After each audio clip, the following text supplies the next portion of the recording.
Welcome to Sustainability in the Air, the world's first podcast dedicated to sustainable aviation. This show is brought to you by Simplifying, which has been helping build trust in travel for over a decade. Through in-depth conversation with aviation leaders, Sustainability in the Air breaks through the current clutter and provides a clear roadmap for the future. It's about time we embarked on creating a net zero future for the industry, together. This season of the podcast is brought to you by Carbon Click, leaders in managing carbon offsetting programs for top global airlines. Without further ado, here is your host, Shashank Nigam, CEO of Simplifying. Welcome to the latest episode of the podcast, and today I have with me Nora Lovell Marchant, who is the Vice President of Global Sustainability for American Express Global Business Travel. She is spearheading the sustainability strategies for Amex GBT, and in essence represents the entire business travel industry, and it's quite refreshing to see her leading some of the efforts. Now, Nora, you've got a background and a previous career in law. Maybe you can start telling us how you embarked on your journey and a few high-profile environmental lawsuits you were part of, and of course, how you moved into your current role as VP of Global Sustainability at Amex GBT. Sure. First of all, thank you so much for having me. I'm thrilled to represent and speak on behalf of the business travel community. It's a highly concentrated, influential, and progressive space. And on behalf of our customers and our airline suppliers who are doing so much in this regard, we do really think that the business travel community can help advance the sustainability agenda. So prior to coming to American Express Global Business Travel, or Amex GBT, I was a litigator for about 5 years and then moved in-house to American Express.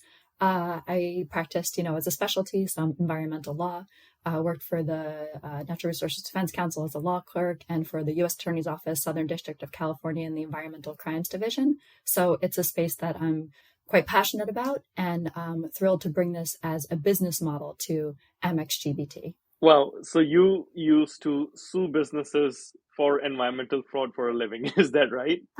And and it's flipped now? It was part of my practice, yes. Enforcement is one mechanism, and that's really, from the risk perspective.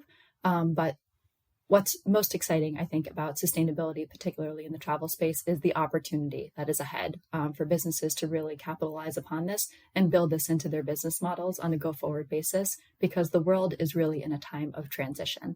As the economy transitions to a low carbon and eventually a zero carbon future, this is a time where businesses can really carve out their competitive advantage in this space and differentiate themselves from the companies that are perhaps not doing as much.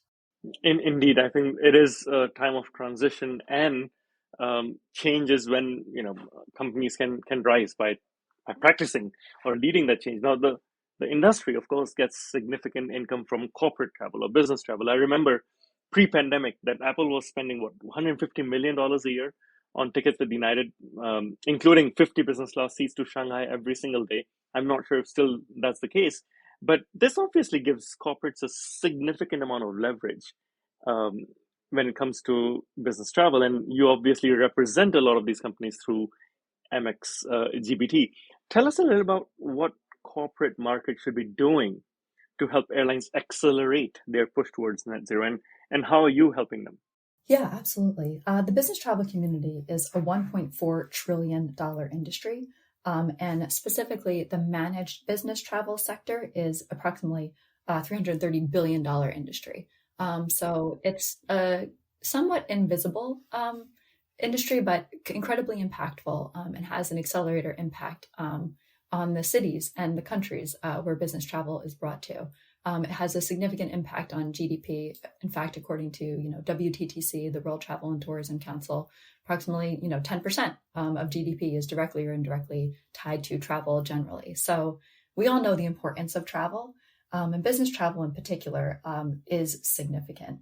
So for example, even though business travelers, and I don't mean business class seats, but business travelers take up approximately 25% of the passengers on any given flight, but they can constitute up to 50% of revenues or 75% of profits on certain routes. So it's a very important segment of the airline industry that the business travel community contributes to. The numbers are staggering. 10% of global GDP depends on business traveler, not necessarily business class travelers, but people traveling for business. Now, you were, of course, instrumental in setting up this Avelia platform with Shell, which is a platform for joint purchase of SAF. Talk us through how that came about, how it works, and what are the benefits for businesses, and why are you leading it? Well, basically, the entire industry, and not just the industry, but governments and industry alike have agreed, consensus has been reached, that in order to decarbonize travel, in order to decarbonize aviation in particular, sustainable aviation fuel represents the biggest near, medium term, and even long-term opportunity to do so. So in order to help accelerate the advancement of the sustainable aviation fuel market, we are making that available to our customers, and we are helping to drive the market forward in order to really help the airlines lower their cost of compliance by operating to start in the voluntary compliance space. So offering to our customers a solution whereby they can acquire sustainable aviation fuel environmental attributes, or SAF environmental attributes, and accordingly reduce the travel that is associated with flying. So, it's quite simple. The ambition is quite simple, to simply scale the market for SAF, but the complexities and the technology and the business case that underlies that is quite substantial.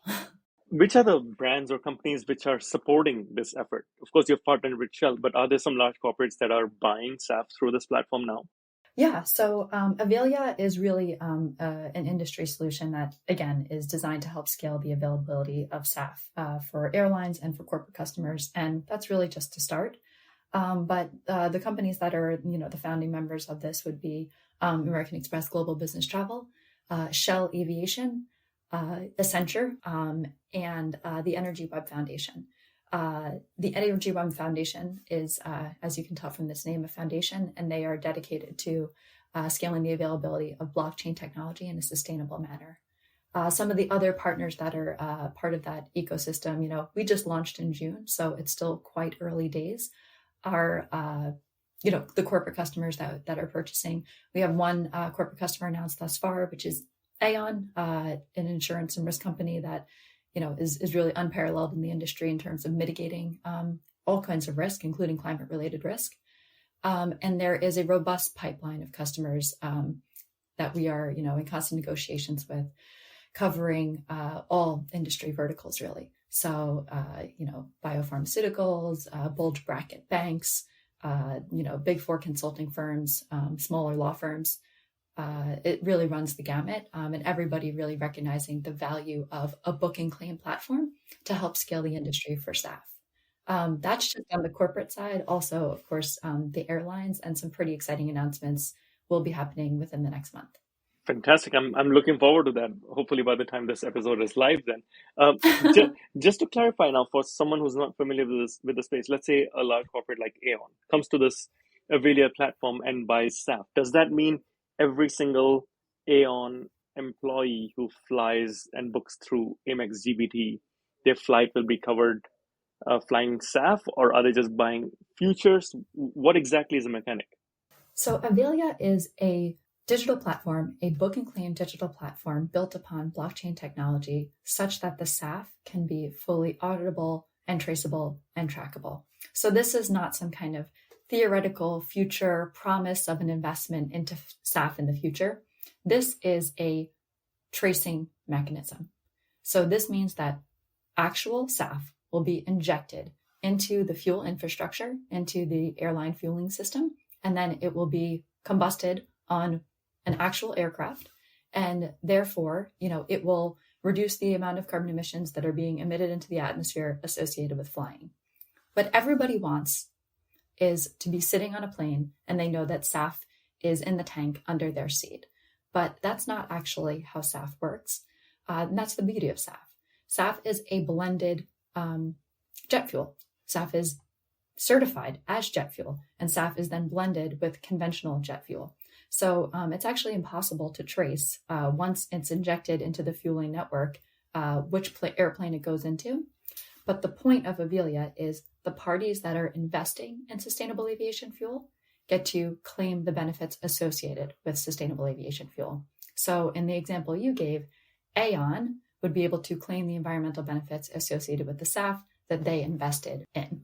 Got it. Okay. I love the accountability part of it, to be honest, because so many of these platforms are future.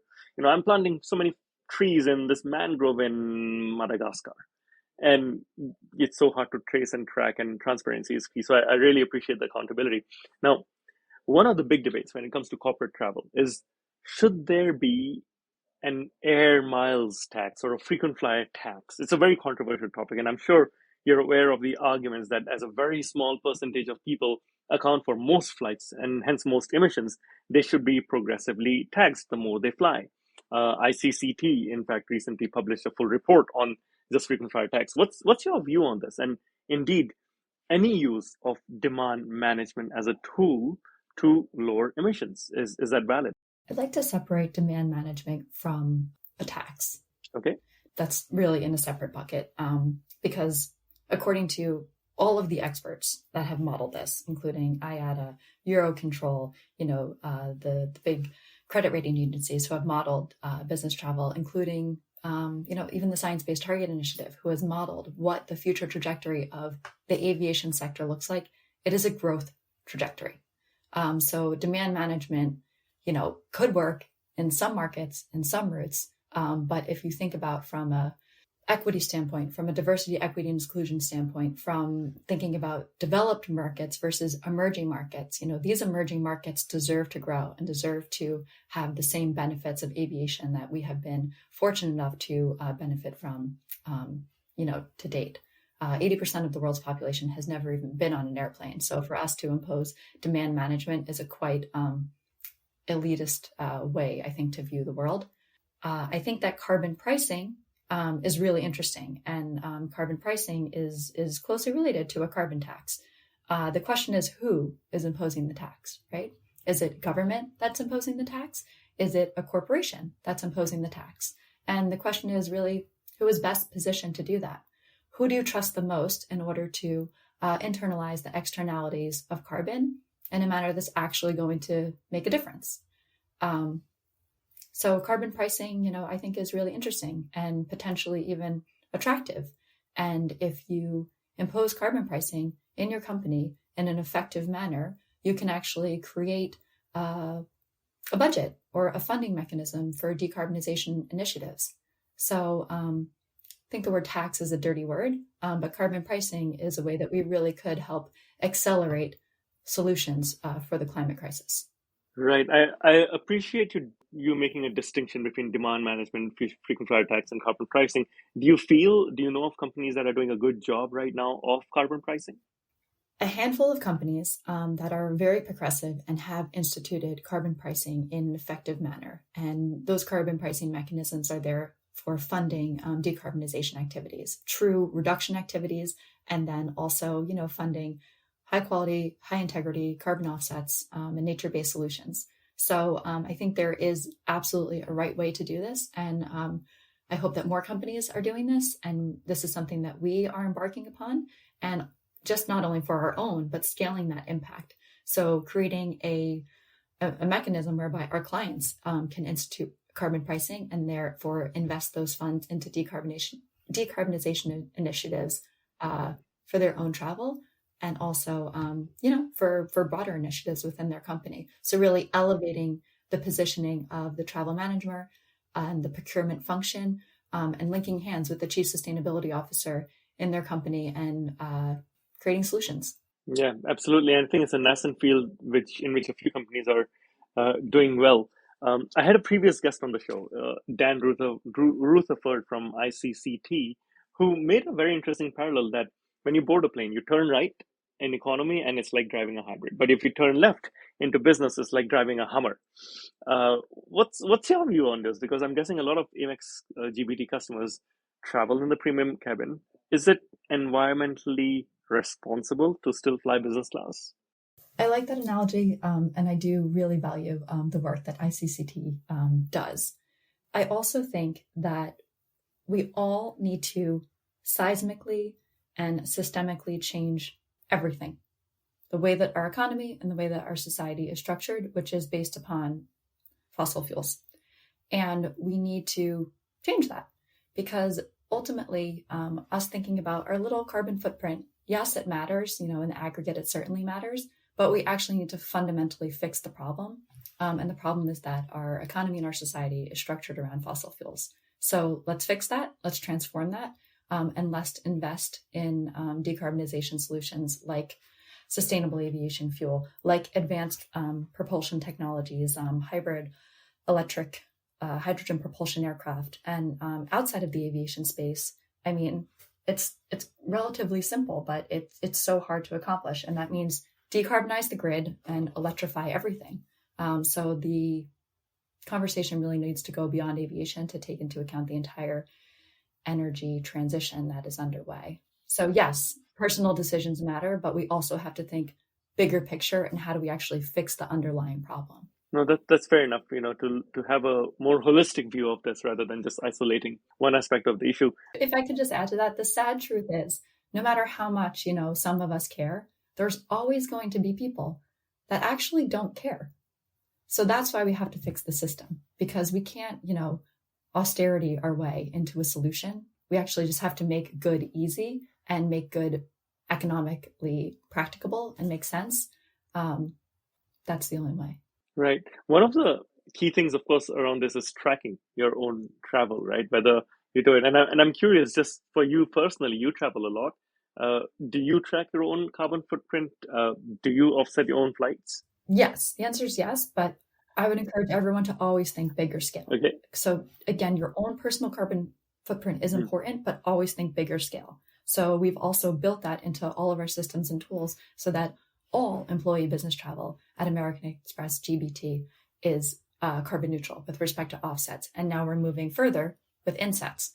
Think bigger scale. How do we translate that for all of our customers and our suppliers? So we built a carbon offset platform, and that's what's really going to move the needle by enabling our clients and our suppliers to purchase high integrity, high quality carbon offsets through us.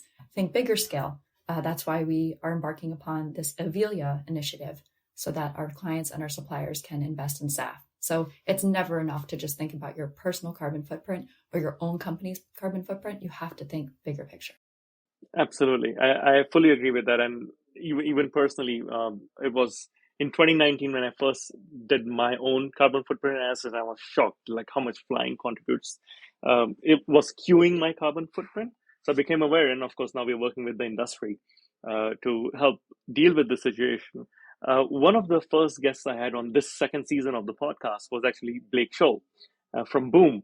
I love his passion and I love his enthusiasm. Of course, Amex, I believe, is an investor in Boom, and you've yourself participated in the Net Good Summit that Boom organizes. My question is, do you see a future where a decade from now that people will be flying on overture plane 4.5 hours from Seattle to Tokyo? And can this be justified as a sustainable form of transport, just looking at new technologies around the corner? What Boom Supersonic is doing is fascinating and exciting and without a doubt will change the industry. And I'm glad that from this outset of their journey, they have built sustainability as a design feature into everything that they're doing. But supersonic is really complicated. And those factors depend on, the altitude at which the flights will be flying, the emissions characteristics of the engines that it's going to use, the properties of the fuel, whether it's fossil fuel or SAF, the size of the fleet, and the routes that it's actually going to take.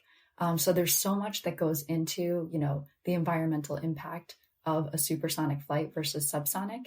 And Boom is really leading the industry in this regard. And I think that there's so much research that still remains to be done. MIT has done, some pretty extensive research. ICCT has done some pretty extensive research.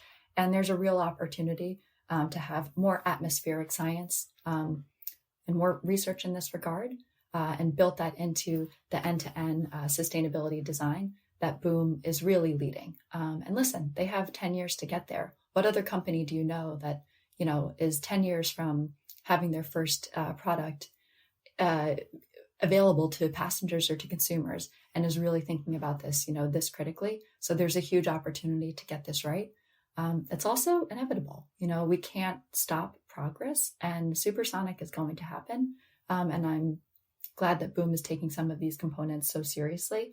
And, if it's not done by Boom, it's going to be done by, a military apparatus in a regime that probably, doesn't really have sustainability at its forefront. So Boom has done a great job of partnering with the U.S. Air Force, but they've been very explicit that it's with the U.S. government executive fleet. Boom is not a military apparatus. So having a commercial actor really take all of these things into account, and there's time to get it right. And I think we have to get it right from a sustainability standpoint. You're right. I think it is inevitable. If not Boom doing it commercially, the military is probably going to do it, and so why not do it with sustainability in mind? The question though that often comes up is the supersonic flight is going to burn 8 to 10 times the amount of SAF as other flights, and is that justifiable, even if it's 100% SAF? What are your personal views on that?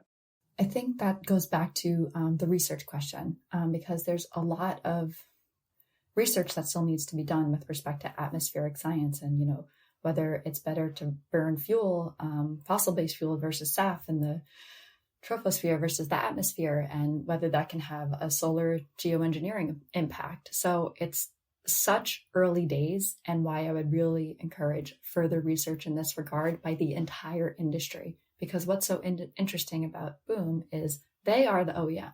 They are the original equipment manufacturer. And they have made a commitment to burn on 100% SAF, which is excellent.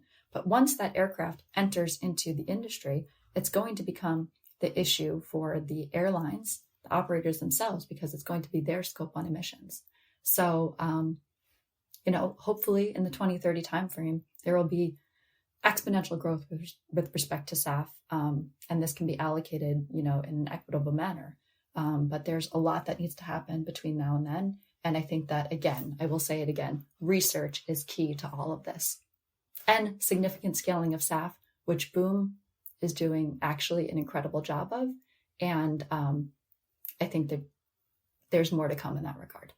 Yeah, and in fact, in your own speeches and in your own articles, you have shared how the cost of onshore wind and offshore wind and solar powers and batteries for EVs, all of them have gone down significantly in a span of a decade. So hopefully the cost of SAF will be down, the supply will increase enough so that we are not thinking about this, we're not thinking from a scarcity mindset, let's just say, in terms of a question. So I think that's going to be critical. What about offsetting? Where do you stand in terms of offsetting? Do you feel it should be done right now? Do you feel there's a space when it comes to carbon offsetting? What role does it play when it comes to aviation? Just to start, the mitigation hierarchy stands true. And that means the Science Based Target Initiative has set forth, according to the best climate science in the world, the mitigation hierarchy. And at the top of that hierarchy is reduce first and foremost, in your own value chain ahead of, out of sector solutions. It really is that simple. Reduce what you can, offset what you cannot. And that's a trademarked phrase from, carbonfund.org. It's so simple. Reduce what you can, offset what you cannot. So we have no choice today in the aviation sector to strive towards reductions as rapidly and as quickly as possible while continuing to invest in high quality, high integrity carbon offsets. We have no choice. And one of the challenges that we experience with our customers and the industry as a whole is, I'm not investing in carbon offsets, which is a fine sentiment to hold if you are taking that budget and you are investing that in reduction initiatives. But if you're doing neither, then you're doing nothing. So I would really challenge companies to think, deeply about what are the climate targets that we're setting, what are we seeking to achieve, and carbon offsets are a good start, but never lose sight of the mitigation hierarchy. Right. I like that. Reduce what you can, offset the rest. Now, We had a very famous news segment by John Oliver recently dissing carbon offsetting. I don't know if you watched that one or if you have any thoughts on him talking about transparency of carbon offsetting programs. I did watch it. It was funny. But you know, it's also clickbait because some of it was true and some of it was not. And we all need to take this to a higher intellectual level. And also, it's incumbent upon all of us to spread truth, right? And that is all carbon offsets are not created equal. So if you're spending, $2 on a carbon offset, then, maybe that's probably not changing anything. So think about, what you're investing in. And again, independently, third-party accredited, high-quality carbon offsets are the only kind that we offer to our clients.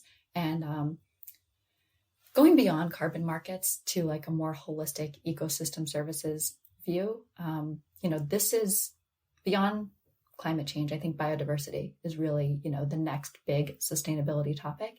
And the carbon markets are the mechanism by which we can protect biodiversity. So investing in nature-based solutions, RED projects, reducing emissions from deforestation and degradation, we don't need to overcomplicate. Again, let's just all agree that carbon markets, when done right, and that's the huge qualifier, carbon markets are a financing mechanism to protect nature generally. So let's build on that.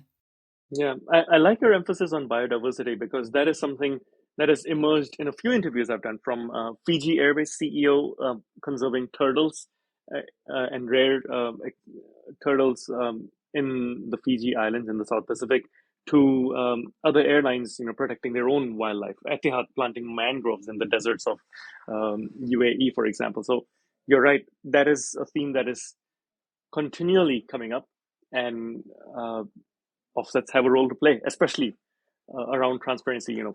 If they are done right, it's important. And I fully agree. John Oliver's episode was good entertainment, and we should take it as entertainment and not a science-based fact as an industry. That's really important.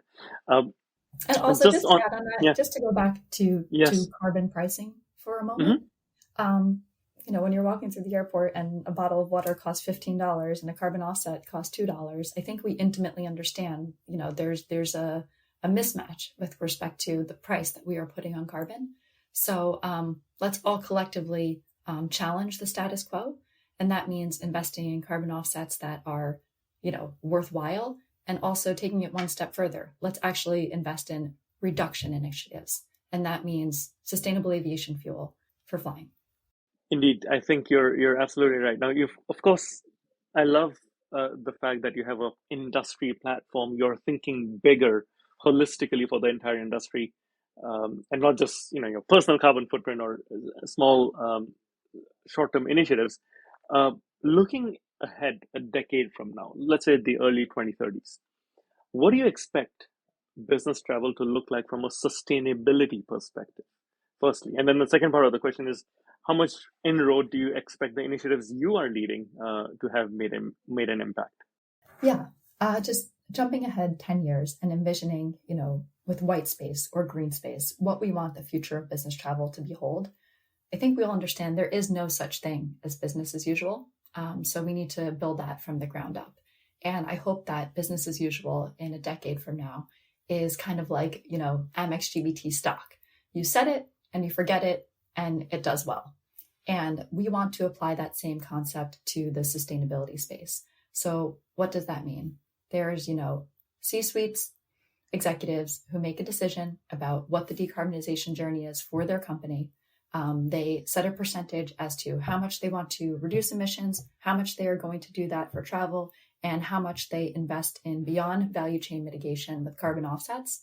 And then we set those parameters and we set those dials, and it just happens. And it's a self-funded mechanism that is part of the travel services that we provide. So with respect to, sustainable aviation fuel, ramping and scaling and having our progressive corporate customers be the leaders in helping to de-risk the investments and create a market, a voluntary market that goes beyond the regulatory mandates, and also for our customers to be investing in carbon offsets to neutralize the remaining emissions. So that is what we envision. And it's hard to predict out 10 years. Unfortunately, I don't think that, hydrogen or electric propulsion aircraft will be available for a regular business travel. But to the extent that is a possibility on, very short haul trips, then we are committed to embedding that into our user experience. What about, you mentioned hydrogen. What about eVTOLs? We just saw Delta investing in Joby. This week, we saw American Airlines investing in Universal Hydrogen. Of course, United has invested in Archer and Hart. Where do you see eVTOLs and AAMs, for example? Will they be a significant player going forward in the next decade in aviation or business travel? Significant in terms of it's interesting and we all want this to happen as quickly as possible. Yes. Significant in terms of having a massive impact on carbon emissions in the next decade. I think we can all recognize that is not the case from a technical perspective. But, we're excited and we are definitely working on some ventures in this regard that could hopefully accelerate this market even further because we want it to happen as soon as possible. Absolutely. I think it is definitely interesting. And I find it quite encouraging that airlines, especially large legacy airlines, are putting equity and not just orders in some of these players. So that is indeed quite exciting. Just personally think, which airline do you think is doing a good job getting towards their net zero goals? The airlines are like my children. I love them equally, so I can't quite say. But you can't say who's your favorite child, huh? That, the way that investors will allocate capital in the years to come will depend on credible transition plans. And the airlines that are most transparent with respect to their long-term targets, which is net zero by 2050, and also their near-term targets and how they plan to get there, that is how consumers will increasingly make their decisions as well. And we're committed to bringing that information front and center to our travelers through, our reporting capabilities and at the point of sale. So the truth will be in the numbers. Fantastic. Nora, what does success mean to you for your initiatives at Amex GBT in about a year from now? What does success look like? Success looks like our company, our customers, and our suppliers being on a trajectory to actually achieve net zero by 2050. Because no company can do it alone. We all need to work in collaboration and do this together. So that means, everyone really lockstep moving forward with respect to their announced carbon targets, or in our case, a science-based target, and then pushing that to our supply chain, because time is not our friend here, and I think that we all need to accelerate our ambition in this regard. And that means now getting to work, rolling up our sleeves, and scaling all of the things that we want to do throughout our supply chain, because the green industrial revolution actually requires the revolution part. And we can't hope to get there through business as usual. We actually need to make those changes that are going to enable this to come about. So let's hurry up and get on with it. No, I fully agree with you. This was my feel as well at Farnborough Air Show this year, for example, where I just saw everyone talking about it. Everyone talking about sustainability, everyone open to collaboration with competitors, with governments, with partners. And that's what's truly encouraging, that we are all on this journey together. There's motivation coming from everywhere, from suppliers, from travelers, from businesses and airlines themselves. And I fully agree with you on that. So on SAF, one of the big questions we have is, do you think SAF being 3 to 6 times more expensive than jet fuel today, and its supply being in huge shortage today, will ever be feasible? I mean, will we ever get a low enough price on SAF and significant demand for the likes of Boom, for example, to even consider flying 100% SAF, or a majority of the airlines using SAF for flying? Absolutely, because we have no other choice. And I think that SAF in particular is an example of a no regrets investment, because the technical advancements that we will achieve by coming through some of the research, development, and then deployment and commercialization of these advanced technologies will have unintended consequences in a positive way that we can't even envision. So whether you're talking about, a 401k policy, or whether you're talking about your SAF portfolio, diversification is always a good idea. And that's why SAF is so valuable and so important. First of all, because we need to diversify our energy mix, and SAF is one, readily available, technically feasible way to do so. And second, because SAF itself has a diversity of feedstocks and technical pathways. Over 9 technical pathways, more in the pipeline. And the feedstock diversification is really important because that will benefit an innumerable number of countries around the world. Whereas today you have, less than 20 petrochemical states that have the one pathway which we're following, which is just fossil-based fuel. So we need to diversify, and SAF is the way to get there. Fantastic answer. I fully agree. I think SAF should be part of a mix, and it's the only thing that we can do other than offsetting right now today that can be done. So we definitely should have a SAF roadmap for countries, for companies. What gives you the most hope about the sustainable future of aviation? What gives me the most hope is maybe a visualization exercise for a moment. So if you just picture a dark planet, right? And then at night, certain lights go on in certain countries.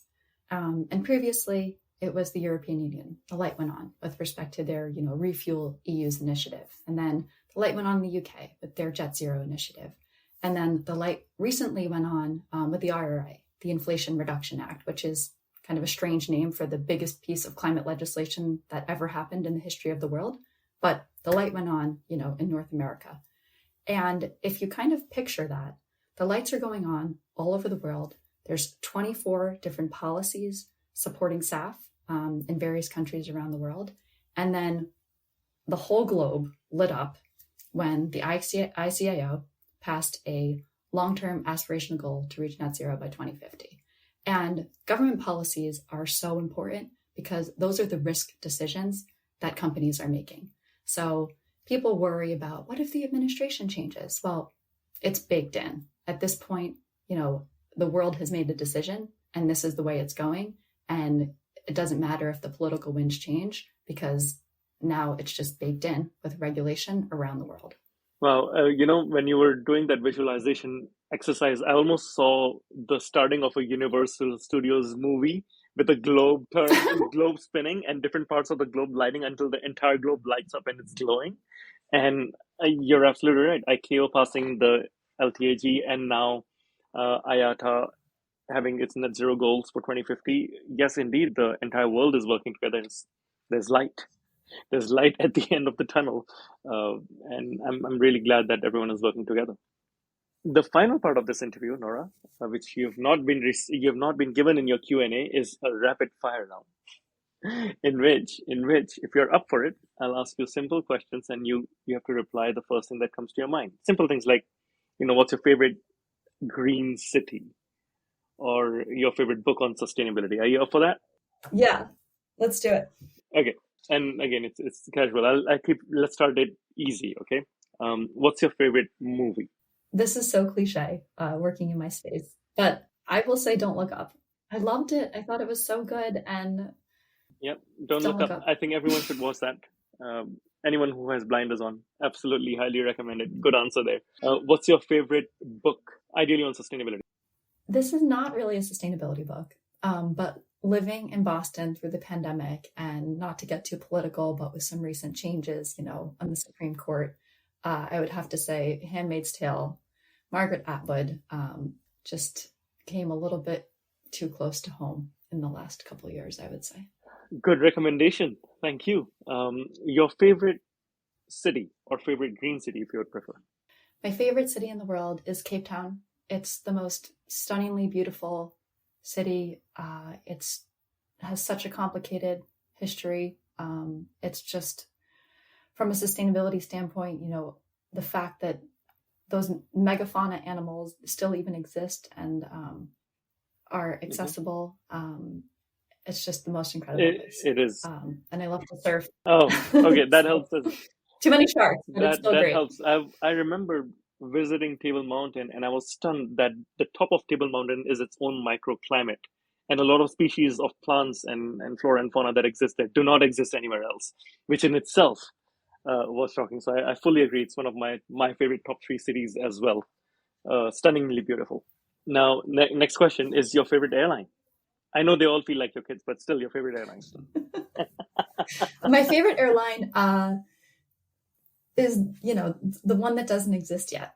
And the airline that is going to be the first one to bring a fully net zero flight to market at scale. That is my favorite airline. Fantastic. I love that. I think we should throw that challenge out there to all the heads of sustainability at airlines. Become Nora's favorite airline in the next decade. What's your most controversial sustainability opinion? One you might even get sued for if you're a litigator. I guess the nuclear question is probably the one that frightens me the most. I'm pro fuels in lots of ways. And I know that nuclear is considered a low carbon fuel. But moving from one form of unsustainable fuel to another form of unsustainable fuel is quite depressing, because how bad has humanity messed up to date in order that we are left with these two options? So nuclear, may be part of the equation on a go-forward basis in order for the world to achieve the goals of the Paris Agreement, but I hope that it's not. That's fair enough. And indeed, I know lots of governments looking at nuclear right now as an alternative source. What is something that you want to learn, Nora? Honestly, I have young kids. I just want more sleep so that the things that I do learn, I can retain them. That's all. Fair enough. Sure, more sleep is always good. Adriana Huffington would definitely agree with that right now. And what is the best advice you've ever received? It's quite simple. And, how can we do the most good? Whatever the question is, that should always be the next question, is how can we do the most good? Because again, time is not on our side. And anytime we're going to spend time or energy or resources or investment into taking a step forward, I think that we should always think about how to scale that and how to make even a bigger move. Fantastic. Well, do good. And I think definitely through your initiatives with Amex GBT, you are doing a lot of good for the entire industry, not just for your company or personally. And I truly appreciated you opening up, Nora. It's been a great pleasure speaking. Thank you. Really appreciate it.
Thank you for listening to this episode of Sustainability in the Air, the world's first podcast dedicated to sustainable aviation. We hope you liked it and will share it with your network. Please also leave us a review.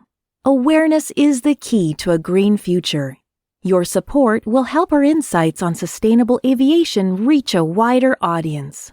In addition, for every single listen of this podcast, we will plant a tree, and for every single review, we will plant 50 trees. You can also write to us at podcast@simpliflying.com.